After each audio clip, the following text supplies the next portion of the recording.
O Edilson pertenceu à Igreja Universal do Reino de Deus. Para quem não sabe, muito provavelmente quase todo mundo sabe, que é a igreja fundada pelo senhor Edir Macedo. E o Edilson se converteu no ano de 2010, ou seja, faz exatamente 10 anos que retornou para a igreja. E assim, a minha família sempre foi muito católica, né? Meus avós, o meu pai sempre foi muito católico. Essa catolicidade que a gente estava falando ontem, né? Lembrando um pouco de algumas histórias do Bispo Dom Henrique e tal, que eu acho tão bonitas. E lembra muito meu pai, porque meu pai tinha um pouco disso, essa coisa muito pura, muito de...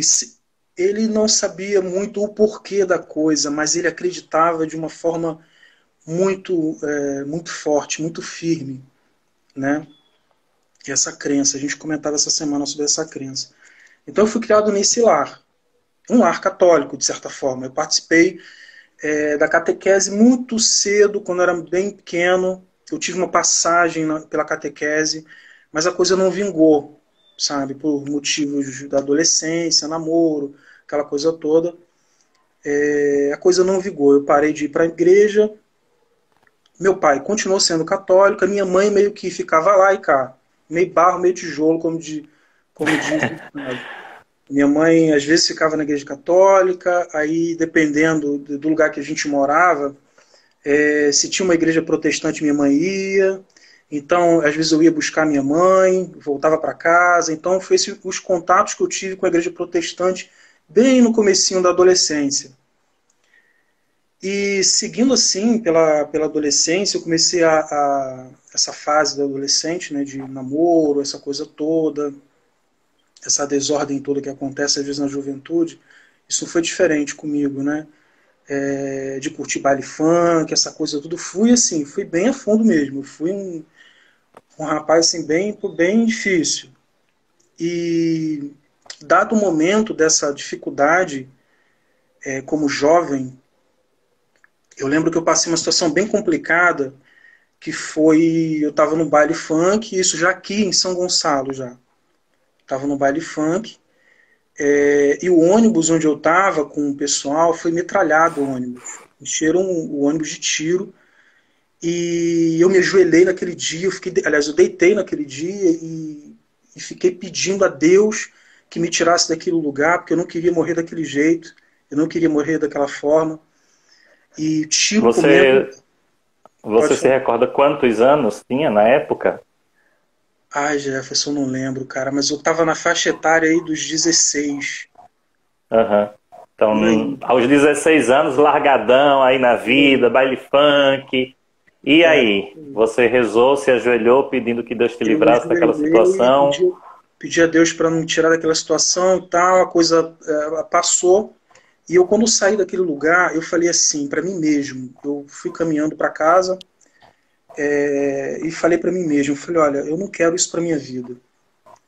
Eu não sei porquê, mas eu não quero passar por essa vida e morrer desse jeito. Eu não quero isso para mim. Tem que ter alguma coisa além disso. Eu com 16 anos. Tem que existir alguma coisa além disso que eu estou vivendo, disso, de prostituição, de bebidas, com 16 anos. E eu fui caminhando para casa, eu passei em frente a uma dessas igrejas, né? E estavam findando uma vigília, né? E foi ali que eu fiquei. Então, de alguma forma, Deus se utilizou de alguns meios para poder me tirar dali, daquele lugar que eu estava. E isso eu acredito que tenha sido um dos pontos. Então eu parei ali naquele lugar, fiquei, eu não sabia o que era, como era, o que falavam, fiquei. Fui convidado para ir no...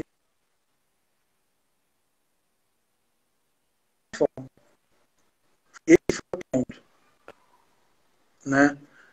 E a partir dali eu comecei a ir... Edilson, Oi. só cortou um pouquinho.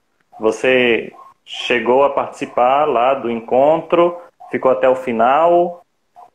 Isso, eu participei, estava acontecendo uma vigília ali, né? E eu participei o finalzinho da vigília, fui convidado para ir no dia seguinte, eu fui no dia seguinte e comecei a frequentar a igreja dessa forma. A Igreja Universal dessa forma. Foi assim que tudo começou. Num momento assim de muito desespero, um momento de muita vontade de mudança. Eu queria muito mudar. Aí eu fui, comecei a ir e comecei a me dedicar muito lá. Então, as coisas que eu vou falar aqui, eu vou falar porque é importante esclarecer o seguinte: eu não passei pela Igreja Universal uma semana, eu não passei por alguns dias, eu não passei por alguns meses. Eu fui indicado por alguns pastores a ser pastor também lá dentro. Eu tive essa indicação, a coisa não andou, graças a Deus que não andou, mas eu tive essa indicação. Né? Então, para você ter uma indicação dessa, presume-se previamente que você tenha uma certa dedicação. No mínimo, uma certa caminhada. Uma certa caminhada e uma certa dedicação. É por isso que eu estou falando esses pontos, para ficar bem claro que eu não passei apenas por alguns meses, por alguns momentos. Foi uma coisa muito, muito intensa. Muito intensa. Eu comecei a ir todos os dias, todos os finais de semana, eu participava muito ativamente. E fui convidado para ir para cuidar dos jovens, para ficar no meio dos jovens e auxiliar os jovens. E assim que a coisa foi caminhando, né? Logo depois, o rapaz que era responsável pela juventude, ele foi transferido para a Argentina, foi ser pastor na Argentina, e me indicou para ficar no lugar dele, com a juventude, né? E ali a coisa começou a ficar muito mais profunda.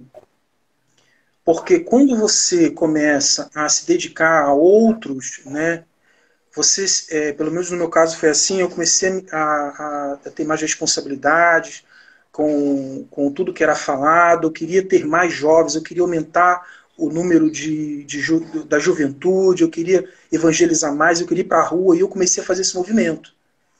Eu ia para as favelas, né? E eu entrava na favela atrás de jovens, eu só saía de lá quando o cara vinha comigo. Eu sentava, ficava 2, 3 horas esperando o cara falava assim: eu não vou, cara, você vai. E eu ficava até o cara vir comigo para a igreja, então eu era bem insistente com a coisa, sabe? Eu era bem insistente. Uma coisa que eu lembro muito bem era assim: a gente se separava em grupos, alguns grupos, né? Eu se separava em 3 grupos e cada grupo ia para uma direção. Quando eu descobria que tinha naquela região um grupo que era grupo de católicos, eu queria ir nesse grupo. Eu tinha uma vontade muito grande de ir nesse grupo porque eu queria debater com esses grupos, com esse pessoal. Eu queria ir lá saber por que eles criam Nossa Senhora, por que eles tinham essa fé na Igreja Católica. Eu queria ir lá. Então era uma coisa bem desafiadora para mim, sabe? Era uma coisa assim, bem forte. E eu ia muitas vezes. A maioria das vezes eu ia. E chegava lá, eu via a imagem de Nossa Senhora e eu já imaginava, eu já ficava pensando olha, tá amarrado o nome de Jesus, era o capeta, para mim era isso. É até difícil falar isso, sabe? Mas aqui no seu testemunho você fala um pouquinho disso, né? Bastante interessante, bem forte. Diz assim: quando via uma imagem de Nossa Senhora, eu internamente xingava e a maldizia, por acreditar que era o próprio demônio naquela casa e ser ela a causadora de todo o sofrimento daquele lar. Acreditava que aquela imagem estava levando aquela família ao desespero, à dor, a brigas, enfim, ao inferno. Era exatamente isso. Era isso que me impulsionava, porque eu acreditava que era isso que estava acontecendo. Aí quando eu chegava nessa casa, eu via uma família, às vezes desempregada, com vício na família, eu falava assim: pronto, a causadora disso tudo é isso aqui, é essa imagem. Essa tal de Maria. É essa tal de Maria. Entendeu? Deixa eu fazer um parêntese aqui, muito interessante. Eu até escrevi esses dias no Facebook, né? Que é o seguinte: Nosso Senhor deu ordens claras a cada um de nós. Ide pelo mundo inteiro e pregai o Evangelho. Então, esse ide constante de Nosso Senhor é próprio da estrutura do Evangelho. Ide as ovelhas da casa de Israel. Ide tornai os povos todos meus discípulos. Então, o Edilson tinha, graças a Deus ainda tem, né? Este impulso missionário que muitas vezes falta nos católicos. Esse impulso de dizer, vamos evangelizar, vamos visitar as famílias e trazê-las para a igreja, não com proselitismo de querer converter à força, mas mostrar a beleza da fé católica, mostrar a grandiosidade da fé católica. E esse impulso missionário o Edilson tinha, só que estava desviado, né, Edilson? É verdade. Eu estava fazendo, eu estava cumprindo, né, esse mandamento, mas de maneira equivocada, vamos dizer assim, né? E isso sempre foi uma coisa, é muito meu isso, Jefferson, é uma coisa muito...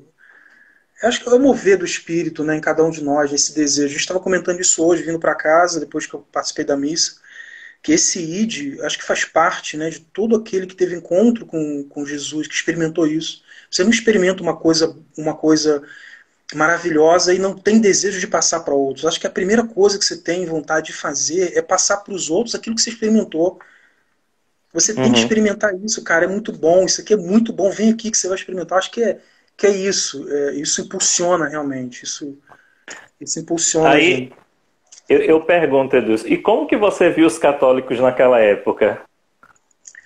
Pode Se as falar? imagens já tinham toda essa complicação e os católicos, claro. Tá no seu testemunho, mas é bom que o pessoal saiba também. Rapaz, eu vi o pessoal, cara, eu via eles, eu falava assim, olha, vão todo mundo pro inferno, cara, esse povo vai pro inferno e eles não sabem. Eu tenho que fazer alguma Coitados. coisa, eu tenho que fazer alguma coisa porque esse povo vai pro inferno, todos eles vão pro inferno por causa de uma imagem, por causa de um pedaço de barro. Eu tô falando com você isso, eu tô olhando ela ali atrás, ó, ela tá aqui, ó, entendeu? E todo mundo vai pro inferno por causa de uma imagem de barro. Eu lembro de um acontecimento que isso já foi um pouquinho mais para frente, né, quando eu comecei a trabalhar em Niterói, foi quando eu tive uma experiência que eu nunca tinha tido antes. Essa experiência foi com uma procissão, né, foi em ver uma procissão, a procissão de Nossa Senhora da Conceição, dia 8 de dezembro. Eu nunca tinha visto aquilo na minha vida. Nunca, Jefferson, eu nunca tinha visto aquilo na minha vida. Eu só via pela TV, só que na TV a gente fala assim, deve ser uma coisa de, sei lá, tá acontecendo lá, isso não é muito real não, isso deve ser gente convidada, enfim. Eu vi aquilo, aqui em Niterói, no centro de Niterói, dia de Nossa Senhora da Conceição, 8 de dezembro, eu saía do trabalho e me deparei com aquela procissão gigantesca, enorme, de pessoas com bandeiras, das pessoas cantando, a imagem de Nossa Senhora da Conceição na frente, e as pessoas cantando, cantando, uma coisa assim. Hoje eu acho a coisa mais linda do mundo, só que naquela época eu vi aquilo e falei assim, meu Deus, esse povo está caminhando para o inferno e eles não sabem disso. Essas pessoas estão caminhando para o inferno e elas vão direto para o inferno. A gente precisa de mais gente para poder alertar esse povo que eles estão indo para o inferno. A gente precisa fazer mais alguma coisa, a gente está fazendo pouco. Então o meu impulso natural daquela época era isso, era enxergar dessa forma, era ver um católico e enxergar assim, olha, eu preciso tirar dele dessa vida. Como a gente vê hoje um viciado, que a gente está vendo, sabe que a droga vai matar ele, vai levar ele para o submundo, vai destruir a vida dele, família e todos que o cercam. A gente imagina, eu imaginava que aqueles que criam em Nossa Senhora, que acreditavam na Igreja Católica, também teriam o mesmo fim. Tem uma coisa curiosa no testemunho do Edilson, que é o senso missionário dele, que foi capaz de trazer muitas outras pessoas, ou melhor, tirá-las, infelizmente, da igreja e levá-las para o protestantismo, né? Inclusive você citou o caso de um rapaz que a família dele proibia, meio que proibia, né? Ele de ir para a igreja. Conta essa história. Foi. Era um caso por a gente ter um. Porque, na verdade, assim, quando eu assumi o grupo jovem, eu pensei na seguinte forma, eu preciso chegar ao maior número de pessoas possíveis com o grupo que a gente tem. E a gente tinha um grupo muito reduzido, então eu criei grupos para a gente chegar nessas pessoas, nos jovens, no maior número de jovens possível. E tinha um jovem específico que eu ia muito na casa dele, justamente por quê? Porque os pais eram católicos. O pai Uhum. fervorosamente católico, a mãe fervorosamente católica, os avós também. E eles moravam numa vilazinha de casas, com três, quatro casas. E eu já tinha tido alguns embates com os pais dele, né, do pai, às vezes colocar o dedo na minha cara, falando para eu sumir da frente da casa dele, para eu sair, para eu deixar o filho dele em paz. E eu voltava no dia seguinte, na semana seguinte, que eram semanais os encontros, então eu voltava no sábado seguinte, eu estava lá. Olhava pela fresta, via se o pai dele estava em casa. Se não tivesse, eu ficava batendo, batendo, batendo, até ele vir me atender. Eu insistia, dados momentos, alguns momentos ele ia comigo, em outros momentos o pai me pegava lá, me colocava para correr. Só que teve alguns momentos, uma coisa bem séria. Só que teve alguns momentos, teve um momento em especial que o pai dele viajou, teve que viajar por algum motivo de trabalho, não lembro, e que ele ficou uns dias em casa. Só que o pai trancou ele no final de semana, e quem tinha chave era a avó. O que eu fiz? Eu bati no portão, vi que só tinha ele em casa. Depois que eu percebi isso, eu pulei o portão, eu pulei o muro, no caso, né? Fui na porta, peguei um ferrinho, uma chavinha, abri a porta da casa dele e arrastei ele para a igreja. Não sei Isso, se os católicos teriam essa coragem, mas tudo bem. é, eu, eu não sei, eu não sei. Eu quero acreditar que sim, porque a gente tem muita gente assim com essa vontade, né? Hoje eu enxergo um pouco mais isso, eu tenho visto um pouco mais isso. Tem uma frase de Mas, Santa Catarina de Sena que eu gosto muito, que ela diz o seguinte: o amor a Deus e às almas é a mesma coisa.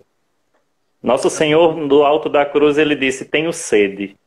Mas a sede que Nosso Senhor tinha era a sede da salvação das almas. E nós também precisamos estar inflamados por este zelo, pela salvação das almas. São João Crisóstomo tem uma frase muito bonita que dizia: nada mais frio do que um cristão que não se preocupa com a salvação dos outros. caramba, foi fundo essa, verdade.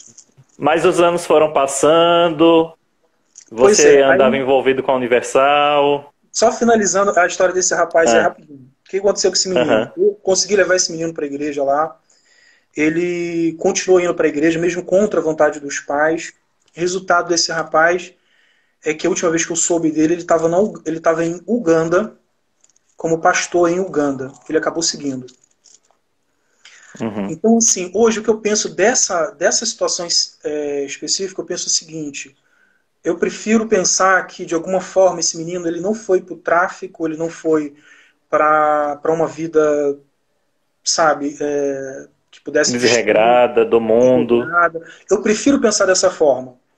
Mas, de Uhum. alguma forma, eu acabei tirando ele, né, de uma família cristã, de uma família católica. Enfim.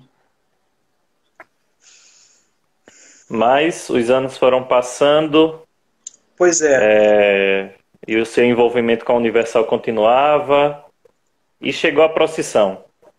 isso. A questão da procissão, né? Voltando à profissão. A gente. Eu já trabalhava em Niterói, aqui no município onde eu moro, né? E eu me deparei com essa procissão que eu estava falando ainda agora, Jefferson. Eu nunca tinha visto nada igual.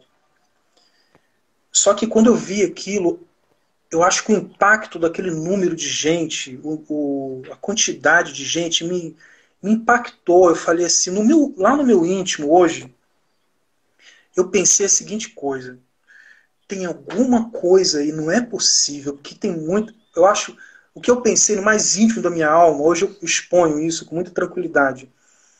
Será que todas essas pessoas estão erradas? Ali eu me questionei, eu fiz esse questionamento, isso não tem no meu testemunho. Mas analisando, porque eu volta e meia eu leio o meu próprio testemunho e sempre choro lendo o meu próprio testemunho. Então, em alguns momentos, quando eu leio, hoje eu tenho essa clareza de pensar assim, eu acho que naquele momento eu me questionei. Será que todas essas pessoas estão erradas? E se elas estão erradas há mais de 2000 anos? Como que ninguém nunca conseguiu provar isso? Mas o orgulho, o que dizer, né, para as pessoas ao redor, faz a gente, às vezes, muitas vezes, ficar trancado, fechado, se fecha, às vezes por aquela centelha que Deus coloca dentro de você, sabe? Ela não inflama por causa do orgulho, por causa daquela preocupação, o que você vai dizer ao redor, ao seu círculo, pai, mãe, irmãos, amigos, né? E movido por isso, quando eu vi aquela procissão, eu falei com a amiga que estava comigo, eu falei, será que esse povo não sabe que eles estão indo para o inferno por causa de uma imagem de barro? Será que essas pessoas não sabem disso? Por que elas estão seguindo essa imagem? Aí ela foi e me falou, né?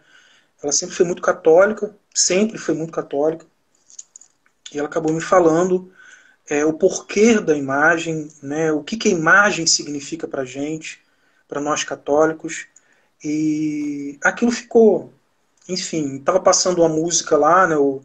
Aquela música Derrama o Seu Amor Aqui, a gente cantou um para o outro, estendemos a mão um para o outro, e a coisa passou, né? A procissão passou e tudo mais.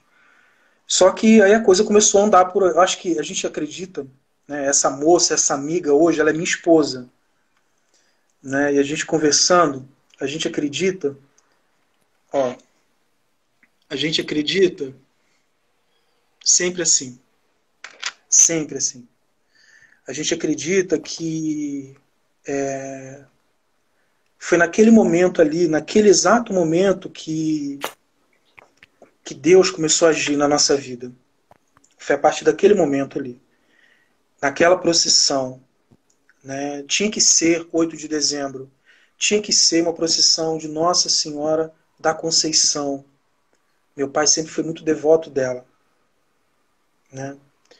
E quando a gente estendeu a mão um para o outro cantando essa música, né? Derrama o teu amor aqui, a gente crê nisso, que é naquele momento Deus começou a agir na nossa vida. A partir daquele momento, daquele dia. E realmente as coisas começaram a partir dali, né? Alguns meses depois, a gente acabou descobrindo que tinha um sentimento um pouco maior, né? Um pelo outro.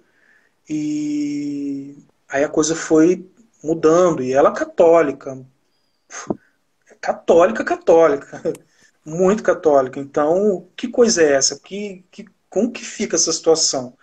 Um cara que é totalmente protestante, a mentalidade toda protestante, ela católica, como que é isso? Né? A gente conversou muito. A gente foi conversar com com o pároco dela na época, né, padre Leandro Vieira, e eu tive muito pouco contato com esse padre, porque logo depois ele foi transferido e assumiu um outro padre. Mas uma palavra que marcou a minha vida, né, foi que quando a gente foi conversar com ele, eu expus toda a situação e a gente já estava pensando em casar, porque já tinham se passado alguns meses. E ele conversou com a gente e tal, falou, tudo bem, não tem nenhum tipo de impedimento, mas ele me deu um abraço, e num abraço ele falou para mim assim, bem no meu ouvido, ele falou assim, Edilson, só vou te pedir uma coisa. Ele fala, padre, ele falou assim, olha, não se feche para as coisas de Deus, não se feche. Procure entender mais sobre a igreja, procure aprender mais sobre a igreja, sobre os primeiros apóstolos, leia mais sobre isso, tá bom? Tá bom, padre. Deixei de mão, esqueci isso. Só que aquilo ficou marcado, rapaz, sabe? Eu não sei se você ainda tem contato, se o Padre Leandro está vivo, mas se ele estiver, um abraço para Ele vai ver ele, esse o vídeo, vai senhor. mandar esse vídeo, ele tá assim. Amém. Essa palavra dele fez, é como aquele, é como quando a gente ferra um animal, que deixa aquela marca, sabe? Que o pelo pode nascer, ela pode ficar velha, aquela marca vai ficar ali. Pode ficar, às vezes, o pelo pode nascer por cima, tentar tirar aquela marca, mas vai ficar aquela marca ali. Que ela foi exatamente essa sensação que eu tive, né? Aí a gente passou alguns meses, o casório veio, ele fez o nosso casório, conseguiu fazer o nosso casório, né? Assistiu o nosso casório, e eu ainda frequentando a Universal, ainda assim, frequentando uma casa de católicos, Sempre foi assim, muitas imagens. Todas as imagens que você possa imaginar sempre teve. E eu vivendo num lar católico, sempre foi católico. Mora eu, minha esposa, a minha sogra e meu enteado. E eu falava assim, e agora? Eu vivo com uma mulher católica, eu sou protestante, o que eu vou fazer? Como é que vai ser isso? E eu comecei a pensar o seguinte, eu preciso, para poder de repente convencer ela do contrário, eu preciso conhecer melhor a igreja. Né? Eu preciso conhecer mais a igreja. Como que eu faço para conhecer a igreja? Aí eu perguntei isso para ela.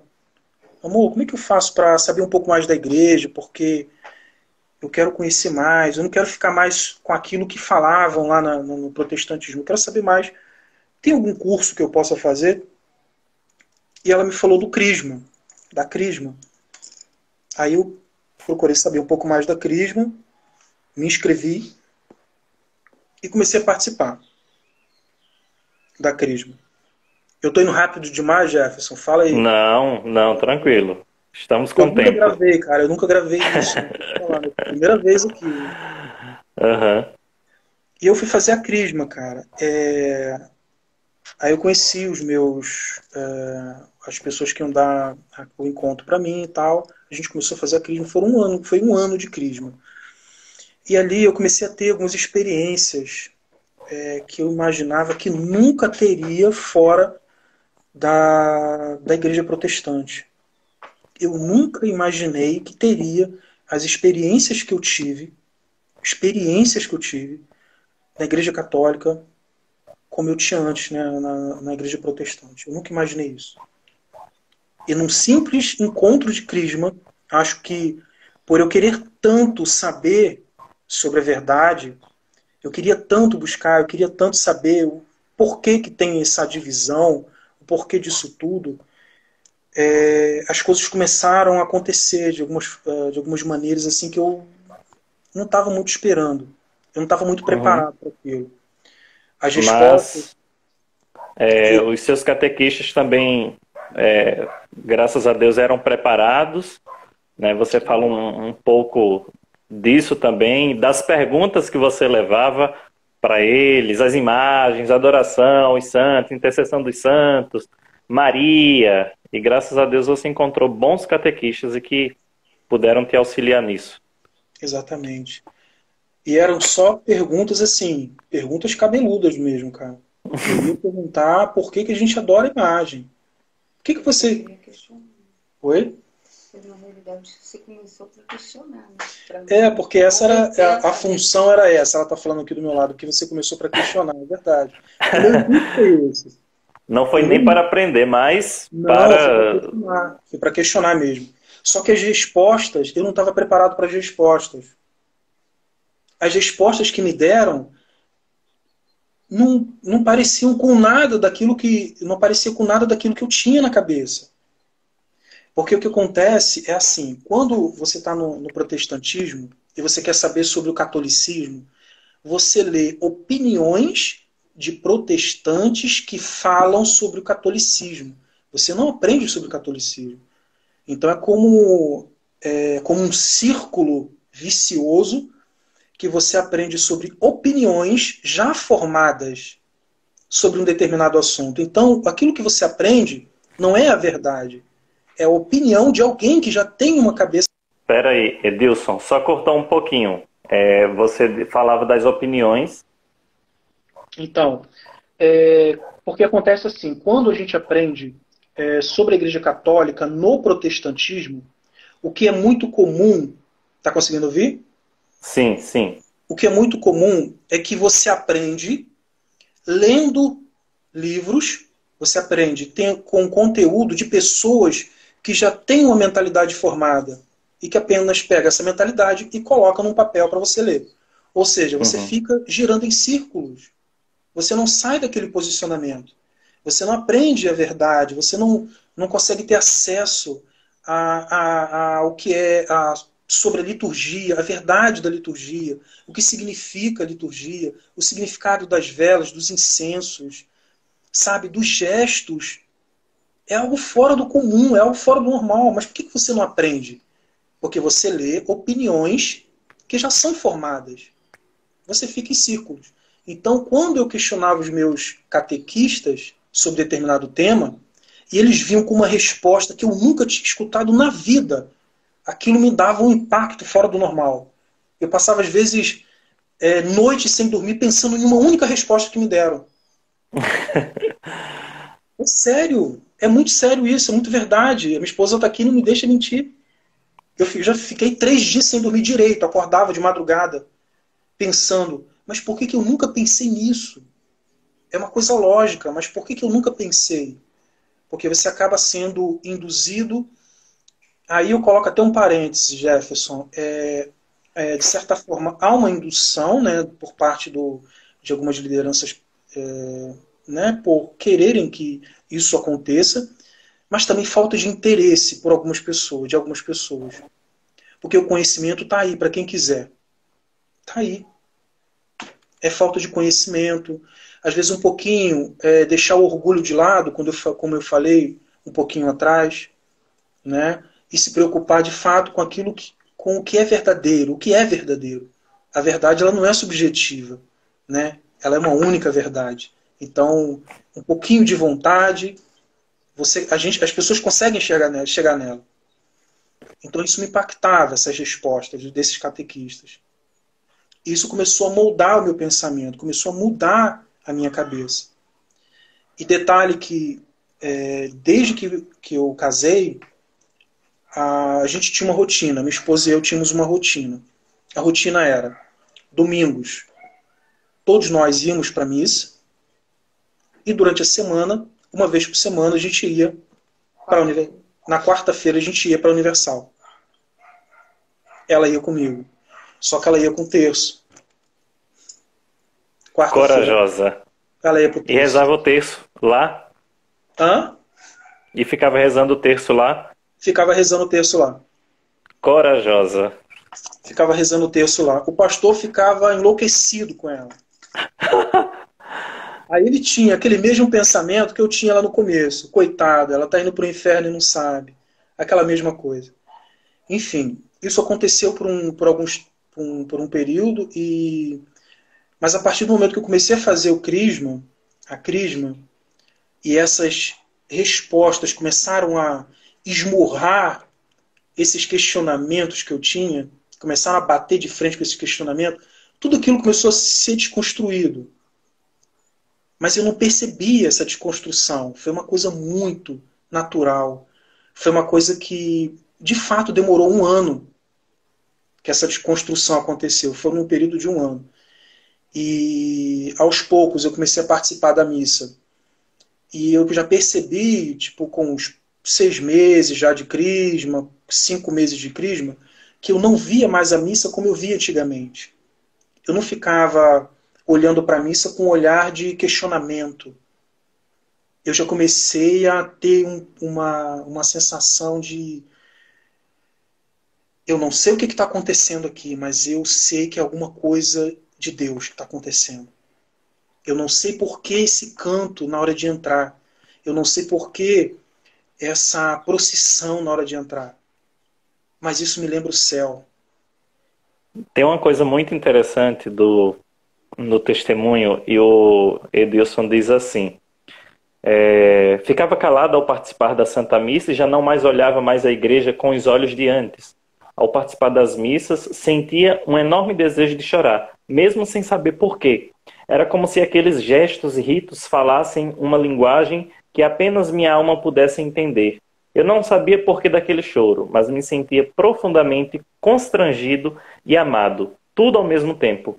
Mesmo sem entender algumas coisas, continuei com as leituras sobre a igreja e sempre pedindo a Deus que me mostrasse o caminho que eu deveria seguir. Ou seja, todo esse caminho também foi trilhado numa abertura a Deus para que Ele falasse e ao mesmo tempo na vida de oração, na entrega interior. Senhor, mostra-me o teu rosto. Foi. Exatamente isso. Era uma coisa assim... eu me emociono toda vez que eu leio por isso.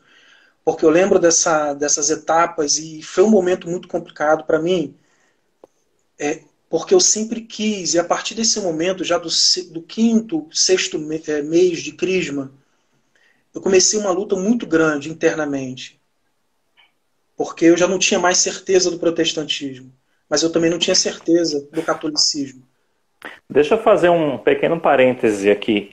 Algumas pessoas podem olhar para chegar nessa hora do seu testemunho e dizer: não, isso aí é sentimentalismo, isso aí é, vamos dizer assim, coisa sentimentaloide, né, de se emocionar, de chorar. Bom, duas coisas. A primeira, nós não podemos excluir os nossos afetos, as nossas emoções das nossas experiências.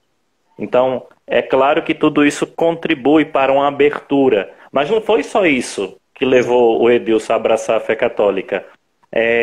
A segunda coisa é o seguinte: participar da missa para um católico é participar do céu na terra.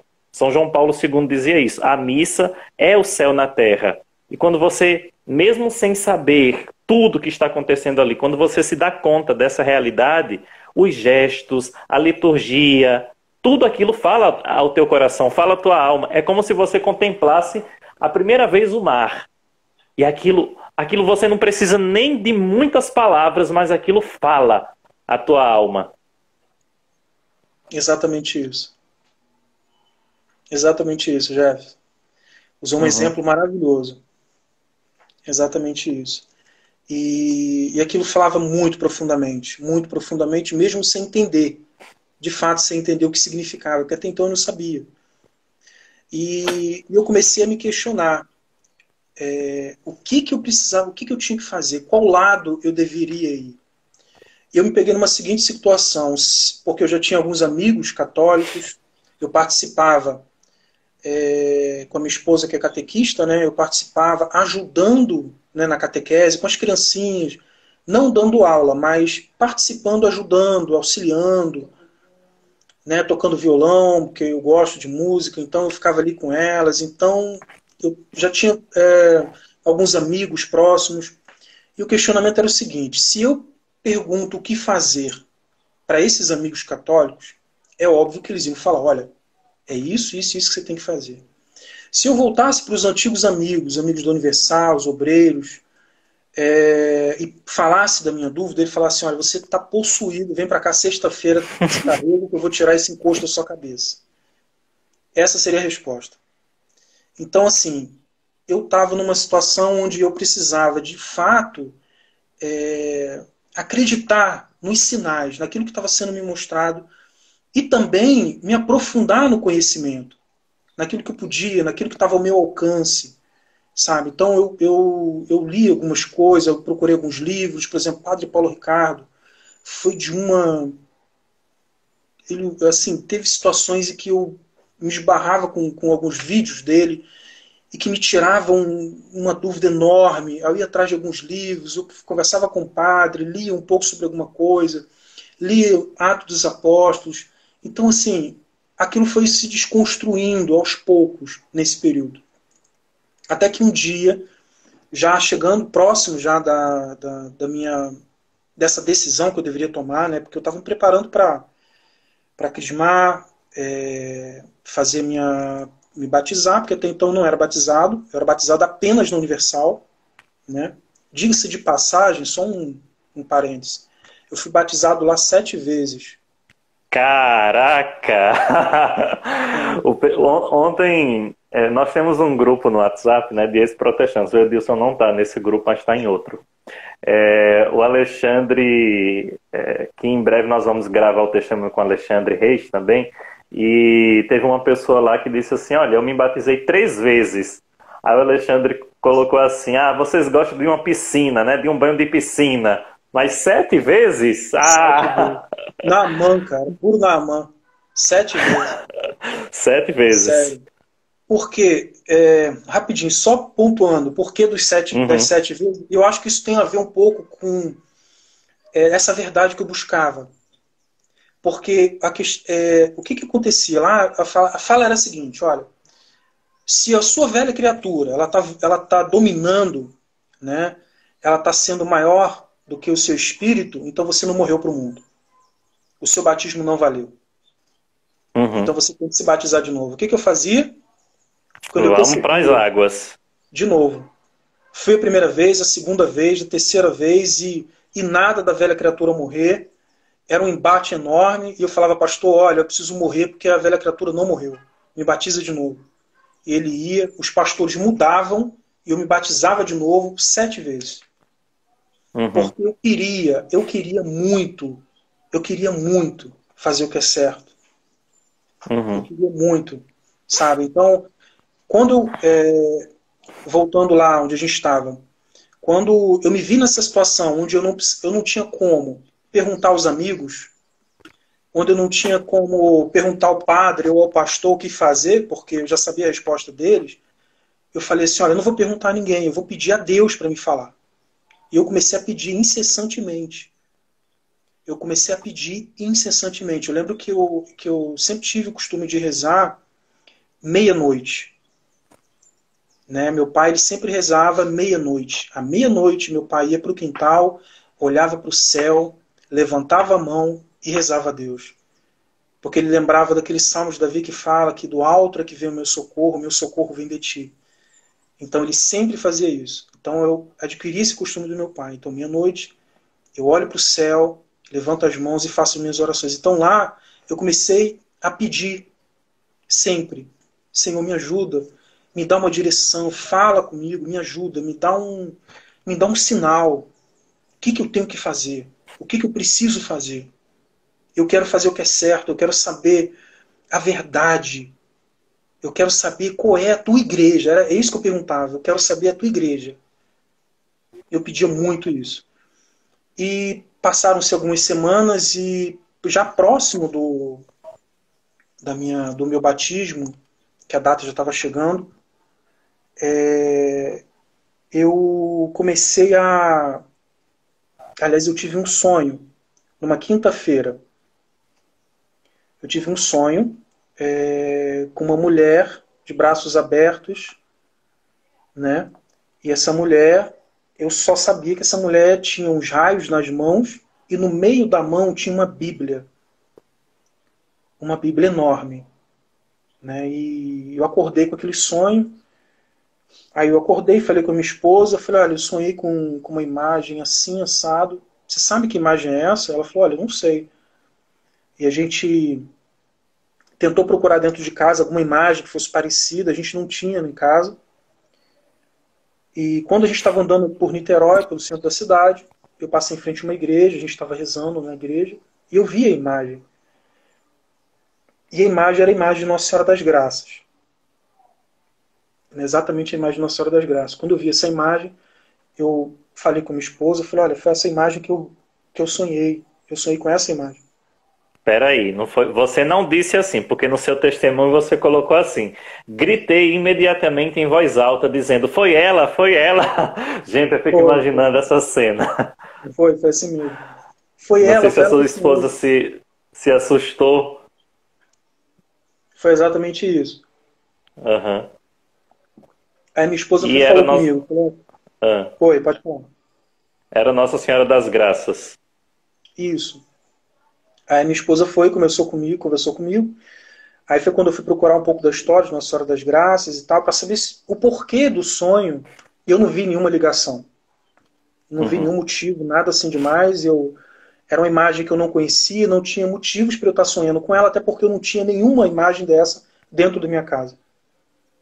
Passou o tempo e... Mas para mim, aquele sonho foi, foi o fechamento para mim, de todos os questionamentos.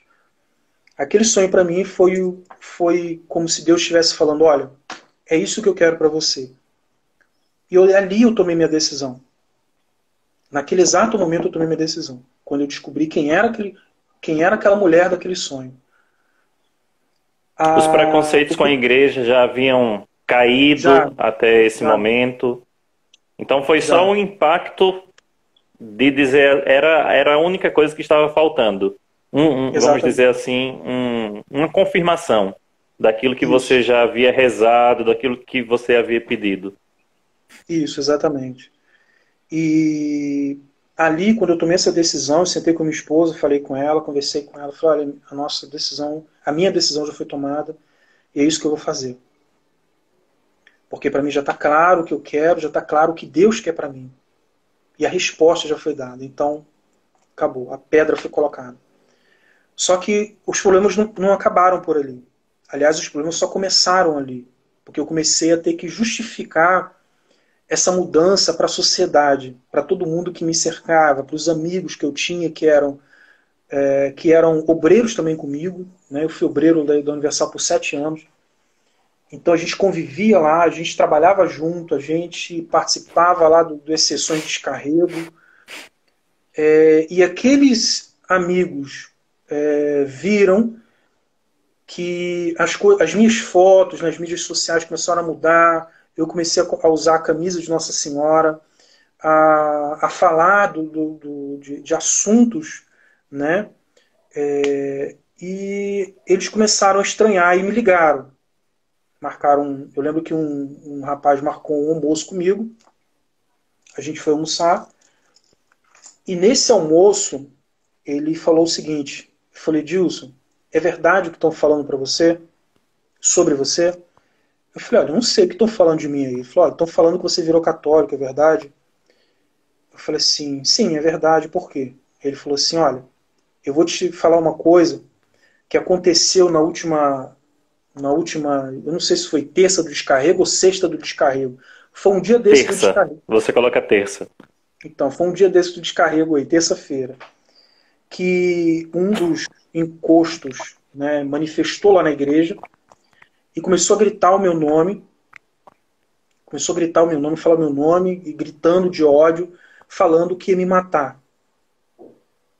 Falando que ia me matar e que ia me matar atropelado. E que ia fazer questão de colocar essa imagem no jornal de circulação aqui do bairro para mostrar para todo mundo sobre o poder dele. Ia mostrar o poder dele. Né? Porque eu era bem conhecido aqui, sempre fui bem conhecido, Jefferson, na região. Acho que por causa dos jovens, por causa dessa coisa toda, a gente acaba ficando muito conhecido, né? E ele chegou muito assustado falando isso comigo. Aí eu olhei para ele e falei assim, olha, então tá bom, o recado já foi dado. Agora volta para lá e manda outro recado para ele, já que a impressão que eu tive é que ele era um menino de recado, né? Então eu falei assim para ele, olha, volta para lá e diz para ele o seguinte, que ele pode até me matar, ele pode me colocar embaixo de um carro, quebrar os meus ossos, minhas pernas, o que ele quiser. Mas antes dele fazer isso, ele vai ter que passar por Nossa Senhora. Na época eu falei Nossa Senhora das Graças. Eu falei, olha, ele vai ter que passar por Nossa Senhora das Graças. Se ele passar por ela, aí ele pode fazer o que ele quiser comigo. Porque aí nada mais importa. Mas eu sei que ele não vai passar. E a partir de hoje, toda vez que eu rezar o terço, sempre que eu rezar o terço, ele vai sentir na cabeça dele os pés de Nossa Senhora. Aí ele levantou, não comeu, deixou a comida e foi embora. Foi a última vez que eu tive contato com qualquer pessoa das antigas amizades e tudo mais. Então ali a coisa começou a fluir. Né? Eu já tinha tomado minha decisão, as coisas já começaram a caminhar a partir dali. Falo muito, né? Falo.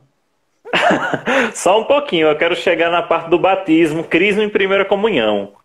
Eu sei que não vai dar tempo, porque nós já estamos terminando, mas a gente inicia a segunda live, tá bom? Daqui a 5 minutos, mas enfim, continua aí.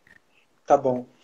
E chegou, né, esse grande dia, né, o dia do meu batismo, de verdadeiro batismo, né,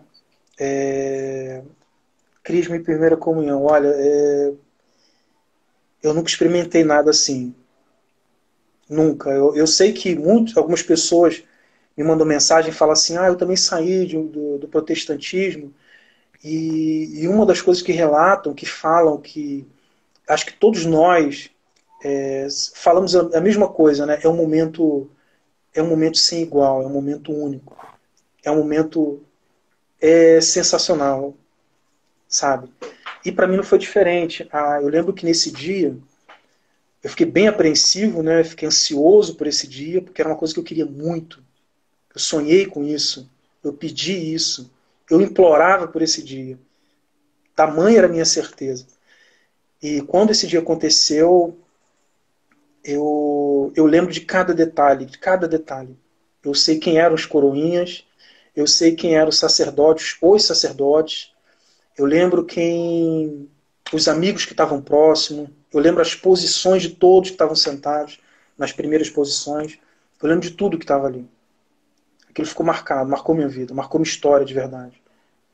E quando a gente foi chamado, né, para subir ao altar, uma coisa que me marcou demais, demais, que foi no momento que eu comunguei pela primeira vez, que eu coloquei Jesus nos lábios e fui para o meu banco, me ajoelhei, fechei os meus olhos e pela primeira vez na minha vida inteira eu me senti em casa. O sentimento de eu estou na minha casa. Eu estou na minha casa. Aqui é a minha casa. Esse foi o sentimento. É um sentimento que eu carrego até hoje. Até hoje. Toda vez que eu entro na igreja, eu piso e falo assim, essa aqui é minha casa, é o meu lar. Eu nasci para isso. Eu nasci para estar aqui. Esse foi o sentimento. As pessoas que não sabem, o nosso site, ele foi planejado assim com muitas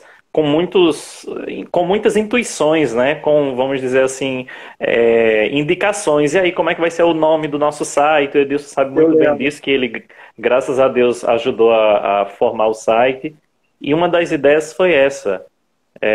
Vamos colocar o site como uma volta ao lar. E de fato o nosso site se chama isso, De Volta ao Lar, devoltaaular.org. Você que ainda não acessou, dá uma olhadinha lá. E esse foi o sentimento de pertença. Eu estou em casa, eu estou no meu lar. Exatamente. Exatamente. Eu acho que isso é uma coisa, Jefferson. Você acha que você sabe disso melhor do que eu, né? Que você convive mais com o pessoal. É um sentimento, eu acho que todo mundo fala isso. Esse sentimento de estar na sua casa, de ter chegado em casa, de estar ali. E eu fechei meus olhos naquele dia, de joelhos dobrados, e com esse sentimento de estou em casa, estou bem, eu estou seguro, aqui eu estou seguro. Eu comecei a lembrar dos momentos em que isso não foi muito... essas imagens, essas lembranças começaram a vir na minha cabeça. Dos momentos em que eu xingava Nossa Senhora, dos momentos em que eu maldizia, dos momentos em que eu tinha vontade de quebrar quando via na casa das pessoas. Por exemplo, naquele caso onde o pastor da Universal chutou Nossa Senhora Aparecida, eu estava na Igreja Universal, eu estava sentado no banco e vi aquela imagem, e eu vibrava como se fosse uma final de campeonato, porque eu falava assim para quem estava do meu lugar, olha, perto de mim, se fosse eu tinha feito pior. Se fosse eu tinha feito pior, eu tinha feito pedaços, eu tinha jogado ela na parede para as pessoas entenderem que aquilo ali é um pedaço de barro. Então essas imagens começaram a vir naquele momento em que eu estava com Jesus na boca, tinha acabado de comungar. E eu comecei a chorar, porque não foi um choro de sentimento apenas, foi um choro, hoje eu entendo, de limpeza, sabe? Como se eu estivesse sendo limpo de tudo aquilo. E nesse momento que eu estava me sentindo como se estivesse sendo lavado, né? Ali naquele momento. É até meio estranho o que eu vou falar agora para algumas pessoas, porque eu sei que eu já ouvi pessoas falar assim, provavelmente ele ouviu uma pessoa falando e ele achou que tinha sido isso que ele fala, mas eu sei exatamente o que eu escutei. E eu não preciso também que as pessoas acreditem, mas o que eu ouvi nesse exato momento, que eu estava comungando, no momento que normalmente é de muito silêncio, né? Quem é católico sabe disso, é um momento de muito silêncio, de muita devoção, de muito cuidado. Então, a gente não estava num momento falatório, não tinha outras pessoas conversando, não tinha ninguém conversando perto de mim. Naquele exato momento eu escutei uma voz de mulher, que me disse exatamente isso que eu vou falar para vocês. Abre aspas. Há quanto tempo eu te esperei para te ter aqui? Eu seria capaz de esperar todo esse tempo novamente para te ter aqui. Essa foi a frase que eu escutei. E eu tenho certeza, ninguém tira isso do meu coração, que foi Nossa Senhora falando comigo. Sabe? Eu lembro dessa frase sempre quando eu estou passando dificuldades, quando a gente está passando por problemas, por qualquer tipo de dificuldade que seja, eu lembro dessa frase. Eu me lembro também de uma frase muito bonita e que eu gosto também, que é quando Nossa Senhora de Guadalupe aparece a Juan Diego e ele, com bastante medo, Nossa Senhora como mãe, diz: não estou eu aqui, eu que sou a tua mãe, não tenhas medo, filho. É verdade. Então, pessoal às vezes que tem dúvida aí, enfim. E foi isso, Jefferson. A partir daí eu comecei a me dedicar um pouco mais, né, um pouco mais do que eu já vinha me dedicando a algumas coisas da igreja, a querer mais, me aprofundar mais sobre alguns assuntos da igreja, a me dedicar mais à comunidade, né, a comunidade que me auxiliou em tanta coisa, me ajudou tanto, um povo tão humilde, mas com uma fé que é uma coisa assim sensacional, um amor pelo sacerdote. Comunidade Nossa Senhora do Sagrado Coração, uma comunidade pequenininha, mas um povo gigante, um povo com uma fé, com amizade. Me acolheram, um cara que veio só Deus sabe de onde, do fim do mundo, e eles me acolheram, me abraçaram, me orientaram, me orientam até hoje. Eu não estou mais nessa comunidade, mas a gente conversa até hoje. Eu fiz grandes amigos lá. E a amizade foi um desses pilares, né? Eu não sei se você é ainda, mas até um tempo atrás você era catequista. Sim. Hoje não. Porque a gente mudou de paróquia, né? E hoje a minha esposa continua, né, na catequese, porque é um dom dela. E eu gosto muito de trabalhar com a juventude, então com jovens nunca parou. Então mesmo hoje eu recebo ainda mensagem de gente de São Gonçalo, das comunidades que a gente ajudava um pouquinho. E isso não para. Eu acho que Deus me quer por aí por algum motivo que ainda não sei, mas um dia ele vai falar.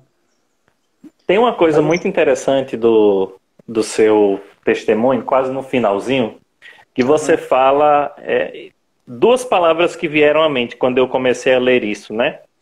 Primeiro, aquilo que nós professamos no credo, ou pelo menos deveríamos professar com muita alegria. Creio na Santa Igreja Católica. Creio na Igreja Una, Santa, Católica e Apostólica. E tem uma outra coisa, que quando eu li essa parte do seu testemunho, que me veio a expressão, se chama honestidade intelectual. Ou seja, sim, você sabe que você está errado e você muda por honestidade, né? Então, no seu testemunho você diz assim: esquecendo as mentiras. Então, você começou a caminhar com a igreja, eu creio, né? A partir daí. A partir daí, comecei a descobrir pensamentos que eu tinha, que eram contrários aos posicionamentos da igreja. Opiniões que divergiam com o que a igreja falava. Vi ali que precisava fazer algo. Decidi então abrir mão de tudo que eu pensava, de tudo que eu achava ser o certo, de tudo que eu tinha aprendido para começar do zero. Com isso, sempre que descobria que um posicionamento da igreja era o contrário ao que eu pensava, eu mudava de ideia, imediatamente. E assim que eu descobri que minha opinião não batia com a opinião da igreja, eu imediatamente mudava de opinião. Então, esse é o amor que falta em muitos católicos, infelizmente, de saber que a igreja tem uma moral, tem uma fé. E se você é católico, você precisa fazer e dizer, eu faço parte dessa fé, eu abraço a igreja como ela é, porque eu não quero diminuir e querer que a igreja se adeque às minhas opiniões. Este é um problema que muitos católicos, infelizmente, dizem, a igreja diz uma coisa, mas eu penso de outra. Meu filho, você já deixou de ser católico há muito tempo e você nem sabe. Santo Agostinho dizia assim, não se salvam aqueles que estão no corpo, mas não congregam com o coração. De nada adianta você dizer que é católico, que recebeu a primeira comunhão, que recebeu a crisma, se você não abraça a igreja e se você não crê com a fé da igreja. Creio na Santa Igreja Católica. Exatamente. Exatamente. Eu comecei a descobrir isso, Jefferson. Eu me deparei com isso quando eu descobri que eu estava na igreja, eu comungava na igreja, e comecei a me deparar com temas polêmicos, né? Por exemplo, com o aborto. Era bem recente, nascido na igreja, bem recente, tinha acabado de comungar pela primeira vez e volta e meia eu acabei me deparando com o tema aborto. E eu descobri que eu era a favor do aborto. Porque essa mentalidade no Universal ela é muito espalhada, né? Você tem que ser a favor do aborto. Por quê? Porque a mentalidade é essa, de que você não pode sair espalhando filho por aí, pelo mundo, e todos vão ficar, você não vai conseguir. Aquela mentalidade que a gente já está acostumado a ver, que não faz sentido nenhum, uma lógica que não faz sentido nenhum. E eu fui indagado por uma pessoa que era católica e falou assim, olha, você precisa rever isso aí, Edilson, porque a igreja diz isso, isso e isso. Aí eu tomei um baque com relação a isso e falei, olha, calma aí.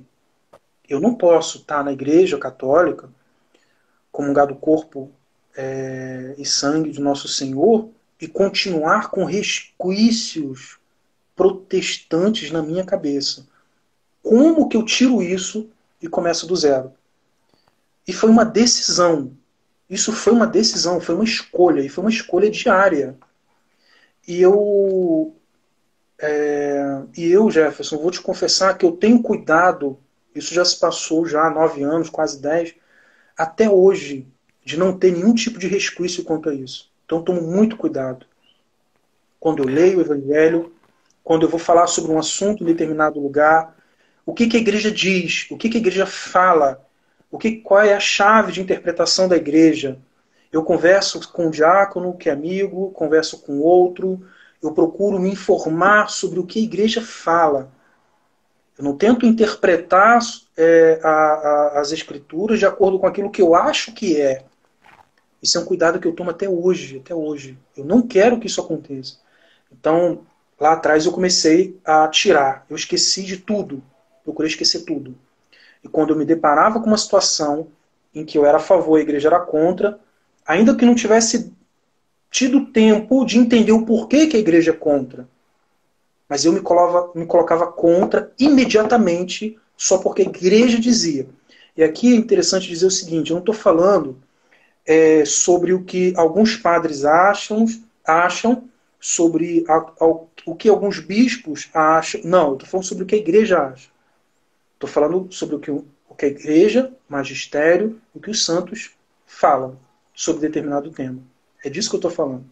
Uhum. Então, quando eu descobria isso, ainda que eu não soubesse o motivo, eu era contra imediatamente. Eu ia exatamente junto com a igreja. Algumas pessoas podem estar assistindo essa live, ou então assistirão, quando nós colocarmos no YouTube, ficará salvo assim, de dizer assim, nossa, vocês são cegos, vocês acreditam em tudo que a igreja diz, assim de uma hora para outra, sem estudar. Não, meu irmão. É preciso compreender isso, que nós como católicos acreditamos piamente que a igreja não é uma mera instituição. A igreja, antes de mais nada, é a nossa mãe. E sendo a nossa mãe, ela nunca vai nos dar veneno. Ela nunca vai nos indicar um caminho que não seja a nossa salvação. Então, um católico, ele crê piamente nisto, que a igreja é a minha mãe. Então, não é que você vamos dizer assim, colocar bloqueios para aquilo que a igreja está dizendo. Não, abra o seu coração, procure estudar, né? Muita gente, por exemplo, não sabe da riqueza da teologia do corpo, do Papa João Paulo II. Então, já fica com aqueles preconceitos, né? Ah, castidade, porque não reduza a igreja a questões polêmicas, pura e simplesmente. A igreja também fala sobre isso, mas antes de mais nada, ela é a nossa mãe, ela pensa na nossa salvação. Exatamente. Isso é importante falar. Como diz um irmão, a igreja é uma encíclica do Papa João 23, né? A igreja é mãe mestra, mater et magistra. Exatamente. E agora eu me perdi onde que eu estava. Um pouco do seu percurso, que você termina dizendo assim: vivo a minha igreja e me apaixono por ela. A cada dia, obviamente não conheço tudo da igreja, mas com o que eu conheço até aqui, posso afirmar com toda a certeza: vivo a igreja criada por Jesus Cristo, a igreja de São Pedro, a igreja de São Paulo, a igreja dos mártires, a igreja dos primitivos cristãos. Vivo nesta igreja. Exatamente. Hoje eu tenho essa certeza. Eu tenho essa certeza há quase 10 anos. É importante só pontuar uma coisa antes de a gente entrar no próximo tópico, Jefferson, porque assim, eu sempre fui muito tímido em relação a vídeo, mas há muito tempo eu tenho esse desejo de poder gravar, de contar como foi essa conversão.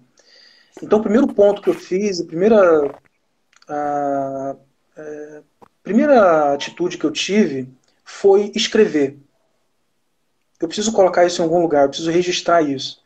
Então, eu decidi escrever esse testemunho. E desde que eu escrevi esse testemunho, eu recebo, Jefferson, até hoje, mensagens, às vezes de madrugada. O pessoal me acha por algum canal das redes sociais e me manda, às vezes, uma mensagem falando assim: olha, a partir desse testemunho, a partir da ação do Espírito Santo, de Deus, de Nossa Senhora na sua vida, dessas coisas que eu li aqui, uma lâmpada se acendeu na minha cabeça e eu comecei a pensar que tinha alguma coisa errada nisso tudo.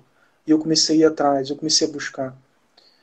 Então, eu espero assim, que de fato, mesmo assim, numa conversa, num bate-papo, né, que é o que a gente está tendo aqui, esse vídeo, de alguma forma, ele chegue no coração de alguém, de repente, de uma esposa que tem um marido que está do lado de lá, que está na dúvida, que está com medo. Entendeu? Eu espero que, de alguma forma, isso sirva para chegar o maior número de pessoas possível. Esse é o intuito, né, do apostolado. Eu lembro que uma vez você me falou assim, quando a gente conversou, talvez você não lembre disso, mas eu lembro que você falou assim: a gente precisa falar das pessoas que vêm de lá para cá, porque eles costumam, porque é dado muita ênfase para quem sai da igreja, mas eles não dão ênfase, não é dado ênfase para quem volta, ou para aqueles que acordam e vêm para cá, e vêm para o lado de cá, né? Então você falou isso, eu achei interessante o trabalho e a gente começou a trabalhar em cima disso. Uhum. Mas dito isso,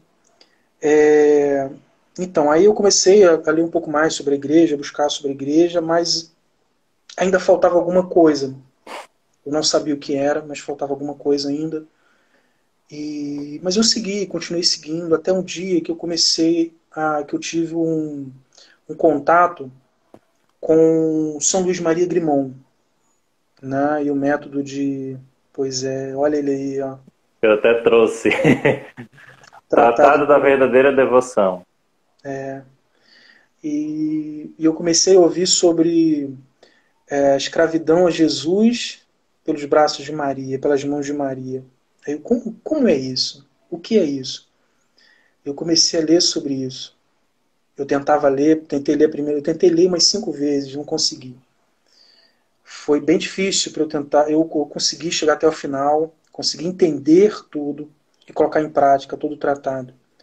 Até que um dia eu consegui, né? E eu fiquei, quando fui fazer minha consagração total, eu fiquei pensando a qual Nossa Senhora, né? E eu lembrei do sonho, Nossa Senhora das Graças. Mas até então eu não sabia por que eu tinha sonhado com ela. Eu sonhei com ela, foi um sonho. Eu falei assim, não tem motivo, mas eu vou me consagrar a Nossa Senhora das Graças. Né? Eu vou fazer minha total consagração e vou me entregar totalmente a ela, né? A Jesus através das mãos dela. E foi assim que eu fiz. Eu fiz a minha total consagração e ali eu me senti completo. Ali eu me senti completo. 100% completo. E passaram-se algumas semanas e eu fui visitar meu pai num desses finais de semana comuns. E a gente conversando, eu falei com meu pai como que estava sendo a experiência, né, dessa vida de católico. Meu pai ficou muito feliz porque ele acompanhou isso um pouco de perto, conseguiu acompanhar antes de morrer. E a gente conversando, tal, eu comentei com ele algumas coisas. Aí ele lembrou de um fato que eu não sabia dessa história. Ele me lembrou de um fato que na Paraíba, quando eu nasci muito mal mesmo. Eu fiquei alguns dias internado e tal, muito pequeno e muito mal de saúde. Minha mãe. E eu tinha padrinhos de consideração, que seriam as pessoas que iriam me batizar. Meu pai já tinha escolhido o casal. Eles viram aquela situação, ficaram com medo de eu, de repente, morrer naquele momento ali, e pediram autorização do médico para eles poderem me tirar ali, um pouco dali. Acho que no testemunho eu coloquei numa igreja. Eles não me levaram numa igreja, na verdade. Tem uma correção que eu faço, pública. Era uma capela que tinha dentro do próprio hospital. Então eles me tiraram de dentro de uma salinha que eu estava em observação. Eu não estava em incubadora, nada disso, mas eu estava em observação. Eles me tiraram dali e me levaram correndo para essa capela. E meu pai fala que essa capela, meu pai estava lá no dia e falou que nessa capela era uma capela de Nossa Senhora das Graças. Pura coincidência. Era uma capela de Nossa Senhora das Graças.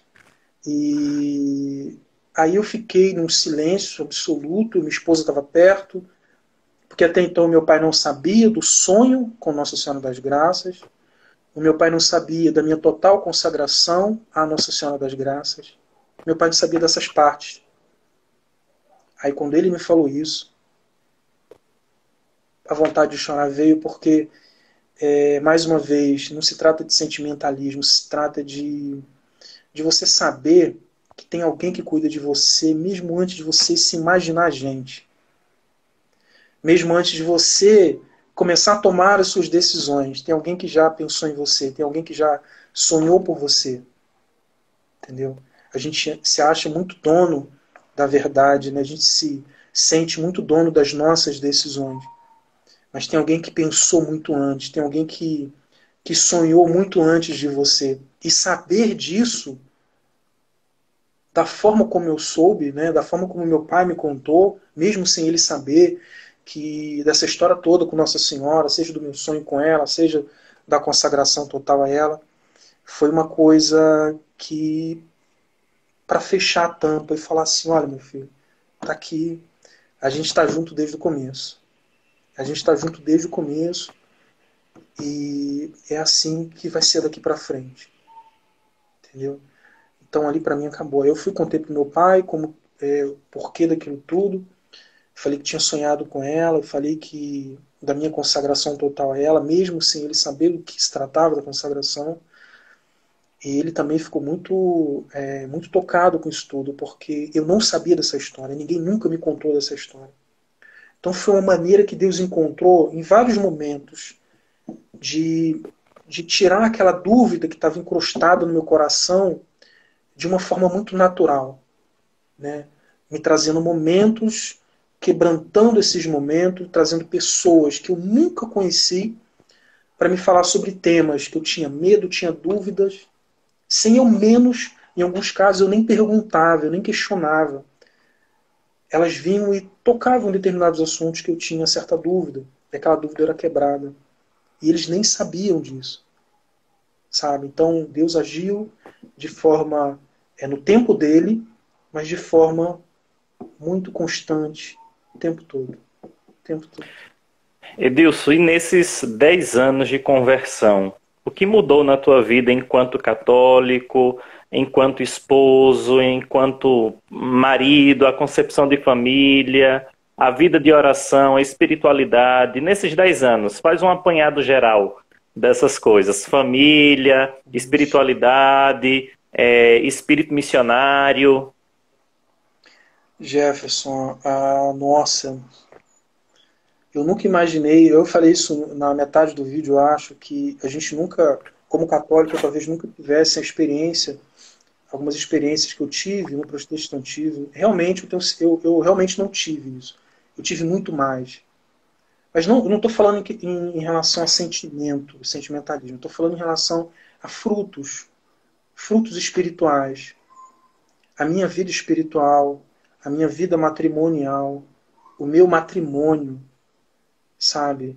A minha vida com a minha comunidade, sabe? O desejo de trabalhar com jovens, com a juventude, é algo assim que nos consome, né? Por exemplo, teve isso, porque a gente é novo nessa comunidade atual, a gente não está trabalhando tanto quanto gostaria, mas dificilmente a gente passava um final de semana em casa. A gente estava sempre envolvido com a juventude, querendo fazer alguma coisa, trabalhar com eles, movimentar, trazer eles para perto, cuidar. Sempre encontro de casais, né? A gente participou de alguns. Então, a gente não para.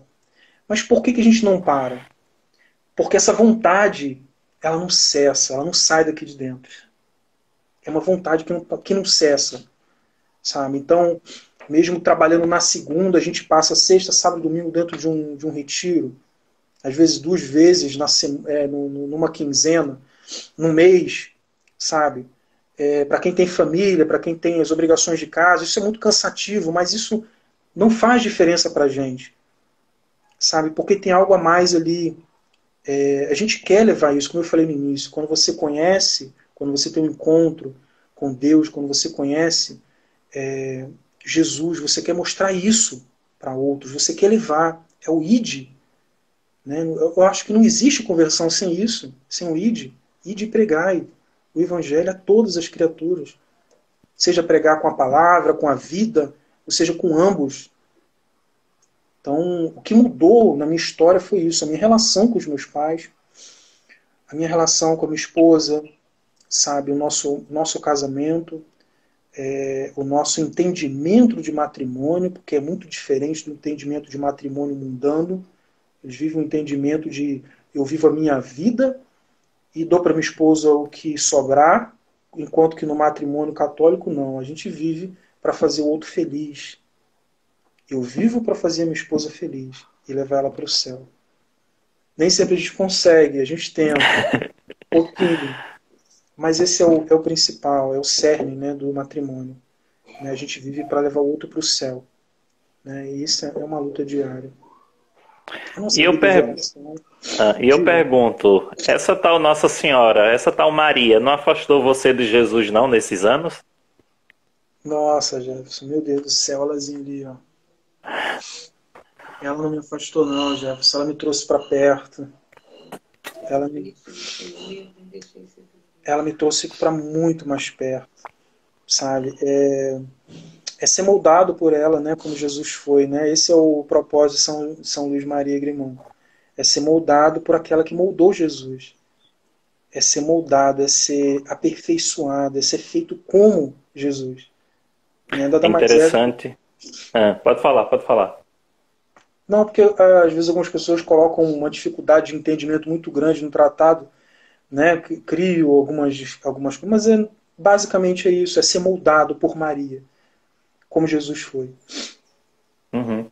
Tem uma música que eu gosto muito, que o título dela se chama assim, Quando Teu Pai Revelou o Segredo a Maria. E que diz assim o refrão, né? Que a graça de Deus cresça em nós sem cessar, e de ti, nosso Pai, vem o Espírito Santo de amor para gerar e formar Cristo em nós. Eu amo então, nós só queremos isso quando nos consagramos a Nossa Senhora, que ela nos gere e que ela nos forme e que ela forme em nós o Cristo, para que nós possamos repetir como São Paulo: já não sou eu quem vivo, é Cristo que vive em mim. Graças a Deus, o tratado, eu também vivo e tento viver a consagração, né? Já sou consagrado há quase 10 anos. E eu posso dizer, o tratado muda a nossa vida espiritual, o nosso amor a Nossa Senhora, o nosso amor a Jesus, e a gente passa a compreender que Maria Santíssima não tira nada da glória, do amor que nós damos a Jesus, mas ela faz com que nós o amemos ainda mais, né? É interessante que o catecismo, depois o pessoal que está nos escutando, né, possa perceber o seguinte, que o nosso catecismo diz o seguinte, que a santidade de Maria lhe vem de Cristo. Então, tudo aquilo que Maria não é por conta dela, meu irmão. Às vezes os católicos têm essa concepção errada também. Tudo aquilo que Maria Santíssima é por conta de Cristo. Então, hoje, por exemplo, nós estamos celebrando a Assunção da Virgem Maria ao céu. O que é a Assunção, senão uma confirmação da ressurreição de Cristo? Que o corpo de Cristo está no céu, que a morte não teve mais nenhum poder sobre o corpo de Cristo, e como testemunha concreta e palpável disso, nós vemos a ressurreição, a assunção da Virgem Maria ao céu acontecer, como uma confirmação da ressurreição de Cristo, que o corpo de Cristo não foi corrompido. Assim também, o corpo que trouxe Jesus a este mundo não poderia se corromper. Exatamente. Diz tudo. Exatamente. Então, não tenham medo de estudar sobre Nossa Senhora, meus irmãos protestantes, meus irmãos separados. Se você compreender realmente o que a Igreja ensina, o papel da Virgem Maria na devoção, o papel da Virgem Maria na nossa vida espiritual, o papel da Virgem Maria no plano de salvação, você vai ter grande amor a Jesus e muito amor a Nossa Senhora também. O que você falou é verdade. A partir do momento que eu fiz essa total consagração, minha vida espiritual nunca mais foi a mesma. Nunca mais foi a mesma. Nunca mais foi a mesma. E eu lembro de alguns momentos em que, mesmo com os jovens, nas comunidades em que eu ajudava, a gente montava uns grupos no WhatsApp para tirar dúvidas sobre o Tratado da Verdadeira Devoção. Então, já consagrado a Nossa Senhora, eu e alguns outros jovens também auxiliávamos para que esses jovens, né, tirassem essas dúvidas, fizessem a leitura do tratado de forma correta e tudo mais. Eu lembro de a gente ter 4 ou 5 grupos que tratavam sobre isso. E eu vi muitos frutos, vejo os frutos até hoje, Jefferson. Até hoje. É impressionante como há uma mudança drástica na vida espiritual, sabe? É uma coisa assim, é um contraste muito grande. Mães, né, amigos, pais, gente que por muito pouco tiveram contato com o tratado, falou assim, não vou ler agora não. Tá bom, meu irmão, lê quando você puder. E deixou na gaveta. E alguns anos atrás, por exemplo, eu tive um exemplo de uns 4 meses atrás, de uma amiga muito próxima, falar comigo assim, olha, eu tenho uma coisa para te falar. Fala. Olha, eu fiz a minha consagração total à Nossa Senhora. Uma coisa que começou lá atrás, anos atrás, que foi plantado, Nossa Senhora foi cultivando, sabe? E você acaba vendo essa diferença, algo muito forte, algo realmente muito forte. Tem uma coisa aqui do tratado que é o primeiro capítulo, né, que eu acho assim um dos capítulos mais interessantes, que diz assim: confesso com toda a Igreja que Maria é uma pura criatura saída das mãos do Altíssimo. Porque algum protestante pode ter aquela visão, nossa, esses católicos colocam Maria acima de Jesus, né? Esses católicos ensinam que essa Virgem Maria é excelsa, é muito poderosa e tudo mais. Então, o São Luís começa dizendo assim, ela é uma pura criatura saída das mãos do Altíssimo. E São Luís continua. Comparada, portanto, à majestade infinita, ela é menos que um átomo. é antes um nada, pois que só ele é aquele que é. E por conseguinte, este grande Senhor, sempre independente e bastando-se a si mesmo, não tem nem teve jamais necessidade da Santíssima Virgem para a realização de suas vontades e a manifestação da sua glória. Basta querer para tudo fazer.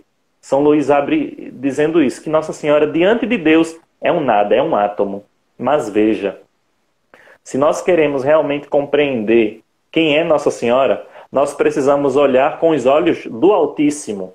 Porque se você, meu irmão protestante, olha para a Virgem Maria aqui nessa terra, é muito fácil. Você simplesmente vai dizer, ela é uma mulher como qualquer outra, ela é no máximo a mãe de Jesus, né?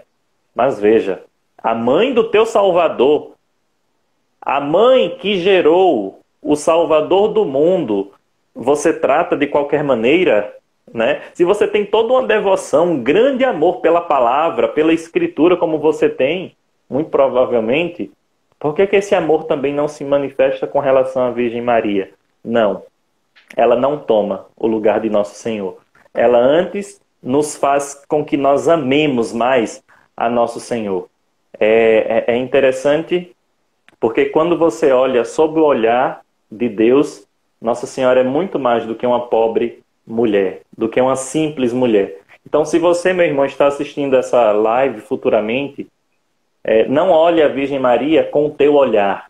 Veja sob o olhar da eternidade, sob o olhar de Deus. Deus a elegeu para ser a mãe do Salvador, para estar ao lado da cruz quando ele mais sofria, para gerar durante 9 meses o Salvador do mundo.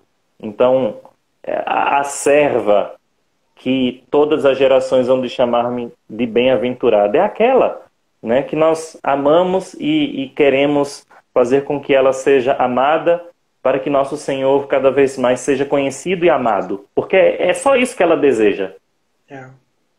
Exatamente. E ela também não tem essa pretensão de estar acima do Senhor, né, Jefferson? Ela mesmo diz, né, fazei tudo o que ele vos disser.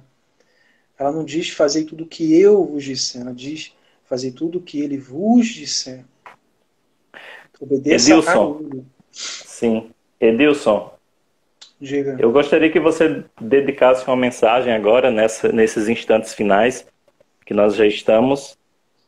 Uma mensagem, ou melhor, antes de mais nada, deixa eu te fazer uma pergunta que mandaram aqui, eu acabei me esquecendo. A sua relação com os seus familiares, se você teve problemas com eles, porque a sua mãe ia de igreja em igreja, né? Como é que eles aceitaram a sua conversão e seus irmãos também? Tá. A resposta é bem simples. Bem simples. Eu coloquei em primeiro lugar a minha salvação. Uhum. A minha salvação. Eu fiquei muito mais preocupado para onde eu iria quando morresse do que necessariamente do que as pessoas iam pensar de mim naquele momento. Então, eu coloquei, de forma bem resumida, eu coloquei o meu orgulho de lado. A gente às vezes tem que colocar, a gente tem que aprender a colocar o nosso orgulho de lado, né, e não pensar no que o outro vai achar. Por que eu tenho que pensar o que o outro vai achar? Porque o que o outro acha sobre mim tem que ter mais importância do que Deus quer falar comigo, da minha busca pela santidade, pelo céu. O que é mais importante? O que o outro vai pensar de mim ou o céu?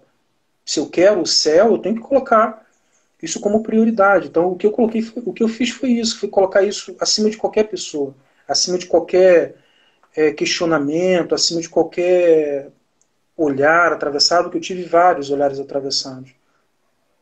Entendeu? Então, dar importância ao que realmente é importante. E eu coloquei como importante a minha salvação. A minha salvação acima de qualquer coisa. A minha mãe, ela não me questionou, né? Meu pai muito menos, meu pai amou, ficou feliz da vida. Mas uma boa parte das amizades que eu tinha me questionaram, como eu falei, né? Outras me mandaram algumas mensagens, mas também não era importante para mim. Isso não era importante para mim. O mais importante é a salvação. Então, priorizar isso, que é importante. Ok. Qual seria a mensagem que você daria para os nossos irmãos separados, aqueles que deixaram a Igreja Católica, ou aqueles que nasceram lá, né, e têm os seus preconceitos formados, as suas ideias preconcebidas sobre a Igreja Católica? O que eu poderia falar, Jefferson, eu falei um pouco também no vídeo, assim, quando a gente quer saber sobre algo, né, a gente precisa aprender, a gente precisa buscar esse conhecimento de forma honesta, de forma verdadeira, né? Eu reforço essa questão do orgulho, eu reforço essa questão de colocar isso de lado, eu reforço essa questão da gente colocar o que de fato é importante, né? A Igreja Católica, ela é santa, ela é pura e ela é imaculada. Só que ela é feita de homens que são falhos, homens que erram, homens que são humanos. E a gente não tem que julgar a igreja por conta de alguns erros humanos, por conta de algumas falhas de homens. Acho que isso tem que ser considerado. E também esse ponto da gente ser honesto, sabe, naquilo que é verdade. Existe uma verdade, como a gente colocou. Existe uma verdade e ela não muda com o tempo. Ela é imutável. Existe uma verdade e ela não é subjetiva, sabe? O nome dela é Jesus. Ele veio a esse mundo, ele deixou uma igreja. Ele deixou uma igreja. Ele formou, ele chamou os apóstolos e ele deu ordem a estes apóstolos. Então nós temos uma igreja. Ele deixou uma igreja para a gente, sabe? Isso tem que ser considerado. Então, essa honestidade, isso é importante. Porque sem essa honestidade, sem se buscar a verdade com honestidade, faz toda a diferença. Faz muita diferença. E agora, uma mensagem para os católicos. Eita, Jefferson. Eu não estava preparado para isso não, cara. Você já tem bastante experiência, já sabe como que é o catolicismo no nosso Brasil, né? Os católicos que você conviveu nesses anos, juventude, casais. Com certeza deu para sentir como é o nosso catolicismo, né? Sim, sim. Bom, os católicos hoje, os católicos mais ou menos, os católicos meio barro, meio tijolo, eu acho que a gente está... e essa mensagem é para você mesmo, que é meio barro, meio tijolo. Tá na dúvida aí, ó. Se diz católico, não vai na missa. Se diz católico, tá com raiva do padre. Se diz católico, mas por qualquer coisinha fica de chateadinho com o padre, com o diácono, com os amigos na igreja. A gente foi chamado para uma guerra. A gente foi chamado para uma guerra. E essa guerra não é com armas, essa guerra não é com faca. Essa guerra é uma guerra espiritual. Então, tem muitas pessoas aí fora que precisam dos seus dons, que precisa dos dons que você tem aí. Quantos dons estão em casa assistindo um jogo? Quantos dons estão em casa deixando de ir à missa para poder ficar em casa assistindo Netflix? Nada contra quem assiste jogo, nada contra quem assiste Netflix. Mas o primeiro lugar tem que ser Deus. Nós fomos chamados para isso. Nós fomos chamados, somos alimentados, né? Ele nos sustenta para isso, para a gente sair na rua, igual os loucos na rua mesmo, e trazer aqueles que estão afastados, aqueles que estão longe, aqueles que estão com medo, aqueles que estão chateados, estão com alguma coisa no coração que ninguém lembrou deles. Papa Francisco nos chama, né?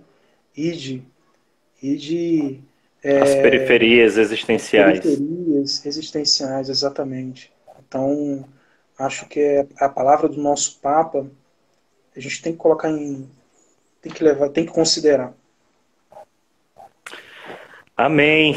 Então, Edilson, muito obrigado pelo seu testemunho. Apenas uma última pergunta. Nesses quase 10 anos como católicos, não se arrependeu em nenhum momento, não? Nossa, nenhum momento.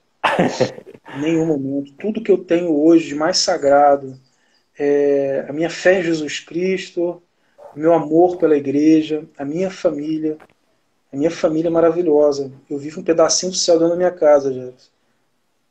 Eu vivo um pedacinho do céu. Eu não estou aumentando nem diminuindo, porque eu sei que tem um monte de gente que me conhece que está assistindo essa live. E eles podem falar, mentira, não sei o quê, eles ficam brigando. Cara, eu tenho um pedacinho do céu na minha casa. Eu vivo isso dentro da minha casa. Ó, minha sogra vai passar aí, ó. Ó, que linda. Tá vendo? É um pedacinho do céu na minha casa. É sério. Então, tudo que eu tenho foi Deus que me deu. Foram os sacramentos da igreja. Sabe? São 15 anos juntos, juntando com amizade, mais os 10 anos, quase 10 anos de casamento. São 15 anos dessa convivência harmoniosa, graças a Deus. Como vocês perceberam, eu acho que para o Edilson estourar deve ser muito difícil, porque ele fala com uma tranquilidade, meu Deus do céu. Às vezes o Edilson me envia áudios e eu fico assim, eu às vezes tenho que acordar. Que o Edilson é muito tranquilo, vocês não conhecem o Edilson, mas ele é muito tranquilo assim, conversando. Mas enfim, meu irmão, muito obrigado aí por sua disponibilidade, obrigado aí ao pessoal que nos escutou.